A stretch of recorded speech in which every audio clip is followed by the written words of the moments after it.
After a long day of trying to get their day rest from their lacked sleep from the previous night, Tails and the gang looked as somewhat rested.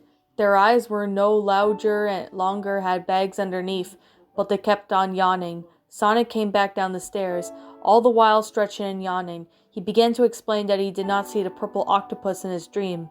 In fact, everyone was so fortunate enough to understand that Mimic did not appear in their dreams during the day. However, this baffled Tangle and Whisper a bit since they never experienced dreams before. It is now evening and most of the time for Sonic and his gang to call it a night. Everyone gathered around to see Tails. The new invention was covered by a sheet. Now that everyone's here, he said, it's time that I show you my newest invention. The young fox removed the sheet to reveal 20 computer screens with electronic headbands hanging from the hooks. Behold the dream screens. The dream screens? Cosmo asked. Yep, Tails did proudly. I worked all night last night after I woke up from my nightmare. This is amazing, Cream said. What do you think these screens do? Jet asked. These screens meant to show us multiple dreams from other people, Tails answered. But in this case, I decided to at least build this for us.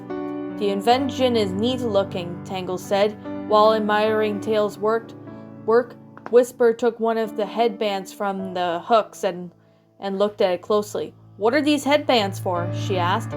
These headbands are used to transmit dreams into the screens, Tails answered. It's easier for us to examine them if we wear them over our heads. Ooh la la, Rouge said while holding a headband. I love these headbands. They're just as precious as jewels. This was obvious that the bat was admiring the headbands. The Shadow chuckled a bit and shook his head. That's my girlfriend, he said. Well, I can't blame you, Shadow. Lavinia chuckled in embarrassment. I can, Knuckles said in annoyance. Truth to be told, the red H&L once dated Rouge before he hooked up with Lavinia. Yeah, nice work, Shorty, Wave said, while he was impressed with the fox's invention. I didn't think I could invent something just as good as yours. Thanks, Wave, Tails said. Sonic examined the dream screens a bit before he let out a smile and turned to his best friend. This is the greatest invention you've built, he said. This will be the perfect for Tangle and Whisper to examine every time one of us has that same dream. He patted Tails on the head. Nice work, buddy. Thanks, pal, Tails chuckled. Katarina felt a little bit concerned for the young fox's invention, since because of the headbands. Are these headbands going to hurt us? She asked. Her twin sister Lavinia reassures her by saying, Don't worry, Katarina. These aren't going to hurt. They'll be used to transmit our dreams onto the screens, Espio said. So it won't be painful. Your sister and I guarantee it. This made Katarina feel a bit better, as well as hopeful. Okay, I just wanted to make sure, that's all. Marine noticed that there was less headbands for everyone. How come there aren't enough headbands? She asked. That's because Tangle and I will be staying awake to identify the nightmares, Whisper answered. I volunteer as tribute, Omega added. Rouge leaned forward and helped the young raccoon and whispered, In all honesty, I convinced them to stay awake with the girls. Marina nodded her head and gave in. Okay, signed to her. I was a bit unsure of how would have Omega stay awake, Maria added. Besides, he usually sets himself up by a stand-up-by mode, but he agreed to do so, Shadow stated. With that being said, everything was all set in stone. Tangle, Whisper, we're counting on you and Omega to track down Mimic and analyze our nightmares, Sonic added, giving the lemur and the wolf a thumbs up. They gave in to the hedgehog with a thumbs up as well, while Omega saluted them. I'm gonna get the dream screens and get them on and ready, Tails said. He flipped on the switch on and began to type in the code to get the screens up and running. In the meantime, we should all get our sleeping bags ready, Sonic said. Besides, I have a feeling that this is going to be a long night. With that being said, Sonic and his friends unrolled their sleeping bags. They obtained the headbands before getting into their sleeping bags. Roughly 2 minutes later, the dream screens were all ready to go. Okay, Tails said. We're ready. Perfect, Sonic said while his best friend walked up to the sleeping bag and got in with his headband. We're counting on you guys. Good luck, Lavinia said. Thank you, everyone, Whisper said. Everyone placed headbands on their heads before they were turning in for the night. Charmy yawned. Well, let's get some shut-eye. I agree, Bookin said, with a nod. Good night, Charmy. Good night, Bookin, the bee said. Sleep tight and watch out for bed bugs, Bookin added. Did 'cause Sonic heroes bite, and with an instant, Charmy and Bookin both fell asleep. The others looked at each other for a bit before they went to sleep, but not before wishing everyone and each other a good night. As soon as everyone fell asleep, the static from the screens began to clear up. One of them began to show Sonic's dreams first. To their examination, Tangle, Whisper, and Omega decided to give it a watch. In Sonic's dream, the blue hedgehog was running through the green hill zone, just like he used to back in the day. I love it here, Sonic said with a sigh. This is just like the good old days. He was zooming through the loop-de-loops and rolling through the bare burrows. He was just about to reach for his goal until he spotted a purple octopus. As soon as he saw him, Sonic stopped with a running skid. Hello there, Sonic, Mimic said with a sinister tone of voice. You must be Mimic, Sonic said. That's correct, the purple octopus said, and I'm here to haunt your dreams. Well as your friends' dreams anyway, too. Sonic backed away from Mimic. He didn't want to interact with the creep any longer. What are you doing? Mimic asked. I'm just gonna go finish the zone, Sonic said. But the goal ring is right there, Mimic said, pointing at the goal. Sonic tried his best not to be rude, but his voice was a bit shaky. But I'm just gonna go the other way, he said. Before you go, let me ask you a question, Mimic asked. He walked over towards the blue hedgehog. What are you afraid of? Look, that's none of your business, Sonic said, as he began to feel uncomfortable and even angry at Mimic. Now leave me alone. Why don't I show you, my friend, Mimic said as he soon held his arm out. A queen snake came out of his sleeve, and this creeped the blue hedgehog out a lot more, so he began to back away from the snake. Oh my chaos! Sonic whimpered. That's a snake! Of course her name is Cleopatra, Mimic said. Why don't you say hello to her? No, Sonic said. Get that thing away from me! This caused Mimic to frown at him. He was obviously disappointed. She doesn't like it when you disrespect her like that, Mimic stated. If you don't greet my snake, dear, I'll send her away an army of snakes after you. Sonic began to feel scared and ran for his life. He thought that if he didn't get away from Mimic, he might just get him bitten. But then he gathered enough courage to stood up and pointed ground. No, Sonic demanded. Take your stupid snake and get out of here. The purple octopus glared at Sonic menacingly. Very well then, he said, turning to the snake. Cleo, get that hedgehog, and take your army with you. Cleo nodded and slithered out of Mimic's sleeve, and the rest of the snakes followed soon after slithered out of his sleeves. Feeling overwhelmed and horrified by the amounts of slithery creatures, Sonic screamed and ran away from them. He ran as fast as he can in hopes that the snakes would lose track of him. In real life, Sonic stopped snoring and began to toss and turn. He was now moaning and groaning in his sleep as well. Oh no, Tangle exclaimed. Sonic! She was about to wake up the blue hedgehog, but only to be stopped by Whisper. No, she said. We can't wake Sonic up. Why not? Tangle asked. If so, then he would end up remembering the nightmare. So it's best that we just let him sleep, Tangle said as he turned to look at the sleeping blue hedgehog. Then they turned to see their best friend, who she was reluctant to let Sonic sleep throughout his nightmare. But she agreed to do so. Okay then, Tangle said. Lavinia's dream is clear, Omega announced. With that said, Tangle and Whisper walked towards Omega to examine Lavinia's dream. In her dream, Lavinia was cleaning dishes and humming to her favorite song, You'll Be in My Heart, from Tarzan. That was until she heard a familiar voice. Lavinia, it said. She turned her head to see her mother, Lucy the cat, alive, and as well. Mother! Lavinia cried. She immediately ran to her mother and hugged her with delight. Oh, Mother, Lavinia said. I thought Katarina and I lost you. My dear Lavinia, Lucy said. You know I was never gone.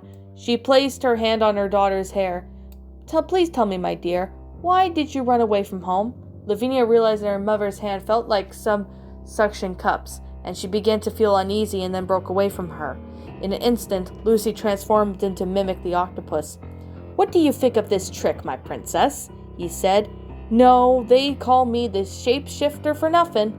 Lavinia felt hurt and insulted. "You're not my mother," she yelled. "But nobody called me a princess anymore. I hate being called that name." "Please calm down, dear," Mimic said. "I was just only trying to have a little bit of fun with you."